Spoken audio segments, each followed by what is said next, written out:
తెలంగాణ రాష్ట్రంలో పామాయిల్ పంటపై అవగాహన కల్పించేందుకు తెలంగాణ ఆయిల్ ఫెడ్ చైర్మన్ జంగారాఘవరెడ్డి గారు కృషి చేస్తున్నారు. దానికి సంబంధించి ప్రతి జిల్లాలో కూడా రైతులకు భారీ సంఖ్యలో అవగాహన సదస్సులు ఏర్పాటు చేసి వారికి దీని పంటపైన ఎట్లా వేసుకోవాలి ఏందనేది చెప్తున్నారు. దీనికి సంబంధించి వారిని అడుగుదాము. సార్ చెప్పండి, ఈ ఆయిల్ పంప్ పంట మీద అవగాహన సదస్సు ఏర్పాటు చేస్తున్నారు కదా, అంటే ఇక్కడికి ఉద్యానవన అధికారులు శాస్త్రవేత్తలు వీళ్ళందరూ వస్తున్నారు. రైతులకు ఎట్లా చెప్తున్నారు, వాళ్ళ విజయగాథలు, వాళ్ళు నష్టాలు లాభాలు ఏమైనా పొందిన విషయాలు ఏమైనా మీ దృష్టికి తీసుకొచ్చారా? కరెక్ట్ అక్క, మీరు చెప్పింది వాస్తవం. ఇది కొత్త పంట, రైతుకు అనుభవం లేని పంట. రైతు కొత్త రకంగా నేర్చుకుంటున్నాడు కాబట్టి మెలకువలు ఉంటాయి, ఇబ్బందులు ఉంటాయి. ఖమ్మం రైతులు కూడా గతంలో ఇప్పుడు 30 సంవత్సరాలు వాళ్ళు మంచి అనుభవిస్తున్నారు, కార్లలో తిరుగుతూ ఉన్నారు, ఏసీలు బిల్డింగ్లు కట్టుకున్నారు. వాళ్ళలాగా మనం కట్టుకోవాలి. వాళ్ళు కూడా ముందుగా 5 సంవత్సరాలు కష్టపడ్డారు. కష్టపడ్డ తర్వాతనే ఫలితం దొక్కింది. మన ఏరియాలో మన ప్రాంతంలో ఇక్కడ ఆయిల్ ఫాము దక్కదని చెప్పారు, ఇక్కడ పండదని చెప్పారు.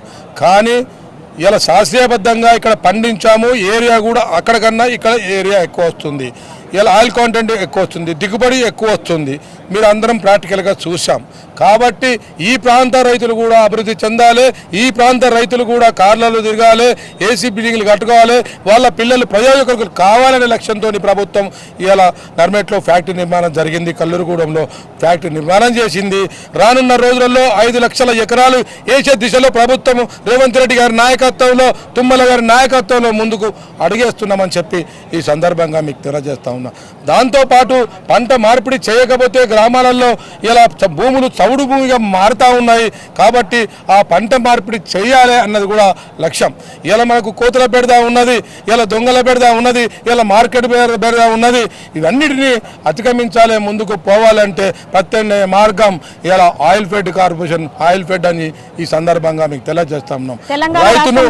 రైతును 2 పూటల అన్నం తినాలన్న కోరుకున్నదే ఇలా రేవంత్ రెడ్డి లక్ష్యం అని చెప్పి ఈ సందర్భంగా ఒక రైతు బాగుపడితే రైతు కూలి బాగుపడతారు, వ్యాపారస్తులు బాగుపడతారు, వాళ్ళ పిల్లలు ఎడ్యుకేటెడ్ అవుతారు అన్న లక్ష్యంతోనే ఇలా రేవంత్ రెడ్డి గారు ముందడుగేసి రైతులకు పెద్దపీట వేస్తూ ఉన్నారు. అప్పుల ప్రభుత్వంలో ఉన్నటువంటి ఈ అప్పుల కుప్ప మీద కూర్చొని ఇలా రైతు సంక్షేమానికి ముందుకు బాటలో నడుస్తూ ఉన్నాడని చెప్పి ఈ సందర్భంగా మీకు తెలియజేస్తా ఉన్నాం. అంటే తెలంగాణ రాష్ట్రంలో ఏ జిల్లాలో ఎక్కువ ఉంది పంట సాగు? అక్క ఖమ్మం జిల్లాలో ఎక్కువ ఉంది. ఎందుకంటే వాళ్ళు 30 సంవత్సరాల నుంచి నడుస్తూ ఉన్నారు కాబట్టి ఖమ్మం, కొత్తగూడెం, భద్రాద్రి ఇవన్నీ కొంచెం ఎక్కువ ఉంటుంది. ఎందుకంటే వాళ్ళు 30 సంవత్సరాల నుంచి ఆంధ్రాలో ఈ పంట ఉండే కాబట్టి ఇప్పుడే ఈ 3 సంవత్సరాల నుంచి 4 సంవత్సరాల నుంచి ఈ ప్రాంతంలో అభివృద్ధి జరిగింది. కాబట్టి ఈ ప్రాంతంలో కూడా ఇప్పుడు మనం నిలబడ్డ గడ్డ మీద 9,000 ఎకరాలైంది, జనగాంలో 7,000 ఎకరాలైంది, హన్మకొండలో 7,000 ఎకరాలు అయిపోయింది, ఇలా సిద్దిపేటలో ఇలా 7,000 ఎకరాలైంది, ఇలా మహబూబ్నగర్లో ఇలా 13,000 ఎకరాలైంది, ఇలా యాదాద్రిలో ఇలా 7,000 ఎకరాలైంది. ఈ విధంగా పెంచుకుంటూ పోతా ఉన్నాం. రానున్న రోజులలో తప్పకుండా 5 లక్షల ఎకరాలు చేసే దిశలో ముందుకు పోతా ఉన్నాం. అక్క మామూలుగా అంటే ఇప్పుడు ఈ వరి మిగతా పంటల కొనుగోలు కంపెనీలు ఎక్కువగా వాటి విషయంలోనే ఎక్కువ తక్కువ అన్నట్టుగా రైతులు ఇబ్బందులు పడుతూ ఉంటారు కదా. ఇప్పుడు ఈ ప్రైవేట్ కంపెనీలు ఉన్నాయి రైతుల నుంచి ఈ పంటను కొనుగోలు అమ్మకం చేయడానికి. ప్రభుత్వ ఆధ్వర్యంలో అంటే జిల్లాకు ఒక కంపెనీ తీసుకొచ్చే తప్పకుండా మీకు ఏ రైతుకు నష్టం అవసరం లేదు, కొనుగోలు ప్రాబ్లం లేదక్క, ఎక్కడ కూడా ప్రాబ్లం లేదు. మేమే రైతు చేను నుండి పంట తీసుకుపోయి మా ఫ్యాక్టరీ తీసుకుపోయేంత వరకు ఖర్చు కూడా మేమే భరిస్తున్నాము. పంట పండించిన తర్వాత 3 రోజుల లోపే మేము వాళ్ళకు డబ్బులు అకౌంట్లలో వేస్తూ ఉన్నాము. ఇలా మార్కెటింగ్ బాధ లేదన్నట్టే కదా, ట్రాన్స్పోర్ట్ బాధ లేదన్నట్టే కదా. ఇలా వరేసిన ఇలా రైస్ మిల్లర్లతో బాధ ఉన్నది, ఇలా దళారులతో బాధ ఉన్నది, ఇలా అమాలీలతో బాధ ఉన్నది, పత్తి బ్రోకర్లతో బాధ ఉన్నది. ఏ పంట వేసినా ప్రాబ్లమ్స్ ఉన్నాయి. కూరగాయలు వేద్దాం అనుకున్నామంటే కోతుల పెడతా ఉన్నది, ఇలా మార్కెట్ పెడతా ఉన్నది, పెట్టుబడి బాధ ఉన్నది.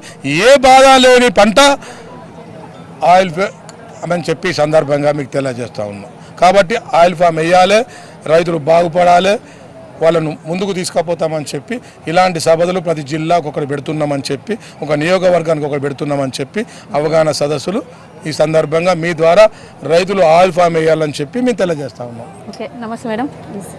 అంటే రాష్ట్ర టీపీసీసీ రాష్ట్ర ఉపాధ్యక్షురాలిగా మీరు ఈ పాలకుర్తి నియోజకవర్గంలో ఎన్నో రకాలుగా ఫైట్స్ చేశారు. ఈ తొర్రూరు మండలానికి సంబంధించి మేజర్ మండలం. మీరు ఇక్కడ మొదటి నుంచి ఫైట్ చేస్తున్నారు. కంపెనీ తీసుకురావాలి, యువతకు రైతులకు ఉపాధి కల్పన మార్గాల దిశగా ఒక కంపెనీని పెట్టాలంటున్నారు. ఇప్పుడు మనం ఈ మీటింగ్లో చూసాము. ఆయిల్ ఫెడ్ కంపెనీకి సంబంధించి మీ కృషి ఏ విధంగా ఉండబోతుంది? తప్పకుండా అండి, ఎందుకంటే మాకు ఇక్కడ సపోర్ట్ చేయడానికి కూడా 9,000 ఎకరాలు ఉంది.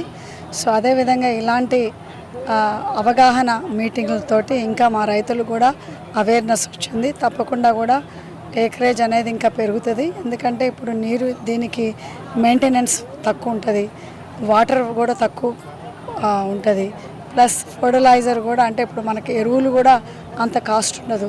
సో జనాలు కూడా అంటే ఇన్వెస్ట్మెంట్ వర్సెస్ ఇన్కమ్ అనేది చూస్తారు కాబట్టి ఇది తొందరలో పెరుగుతుంది. పెరిగినప్పుడు తప్పకుండా ఫ్యాక్టరీ ఇంతకుముందే గతంలోనే ప్లాన్ ఉండే, ఆ ప్లాన్ని ఇక్కడికి రానివ్వకుండా గత మాజీ మంత్రి గారు చేయటం జరిగింది.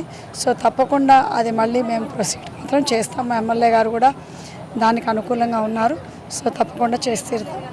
ఆయిల్ ఫెడ్ చైర్మన్ గారు కోరిన విధంగా ఇక్కడ కంపెనీ వచ్చిన తర్వాత ఆ భూమిని ఎవరైతే ఇచ్చారో వాళ్ళ కుటుంబ సభ్యులకు అందులో ఉపాధి కల్పించే అవకాశం కల్పిస్తారా? మాట తప్పకుండా మీరు. తప్పకుండా, ఎందుకంటే గత ప్రభుత్వం అక్కడే ఇచ్చామమ్మా. ఇప్పుడున్న ఉద్యోగాలు ఇక్కడనే ఇచ్చాము, వాళ్ళకే ఇస్తాము. ఎక్కడ ఉద్యోగస్తులకు ఎక్కడ రాత్రి ఫ్యాక్టరీ ఉంటే అక్కడనే ఇస్తున్నాము. ఇప్పుడు ఇక్కడ ఫీల్డ్ ఆఫీసర్స్ ఎక్కడో తీసుకొచ్చి పెట్టలేదు, ఇక్కడలోనే ఈ పాలకుర్తిలోనే ఈ మండలంలోనే ఈ నియోజకవర్గాలలోనే పెట్టాం తప్ప వేరే వాళ్ళని పెడతలేము. ఇక్కడే కాదు, ఏ నియోజకవర్గాలలోనూ అక్కడనే పెడుతున్నాం, అక్కడలోనే తీసుకుంటున్నాం. Okay, thank you. ఇది రైతు సంక్షేమమే ధ్యేయంగా తెలంగాణ కాంగ్రెస్ ప్రభుత్వం పనిచేస్తుంది. ఆ దిశగానే తెలంగాణ రాష్ట్రంలో ప్రతి జిల్లాలో కూడా రైతులు పామాయిల్ పంటను సాగు చేసే విధంగా మేము అవగాహన సదస్సులు ఏర్పాటు చేస్తూ వారికి దగ్గరుండి ఫీల్డ్ ఆఫీసర్ల ద్వారా వాటిపైన అవగాహన కల్పిస్తున్నాము. అదేవిధంగా ప్రతి జిల్లాకు ప్రతి మండలానికి ఒక కంపెనీ తీసుకొచ్చి ఆ పంటకు దళారుల వ్యవస్థ లేకుండా ఎట్లాంటి ఇబ్బందులు కాకుండా పంటను నేరుగా సేకరించి వారికి అమౌంట్ ఇప్పిస్తాము. ఈ విధంగా దీర్ఘకాలిక పంట ద్వారా వారికి దీర్ఘకాలిక ఆదాయం కూడా వస్తుందని చెప్తున్నారు oil fed chairman Janga Raghava Reddy గారు, ఝాన్సీ రెడ్డి గారు. తొర్రూరు నుంచి కెమెరా పర్సన్ సతీష్తో సోనీ, వరంగల్ టైమ్స్.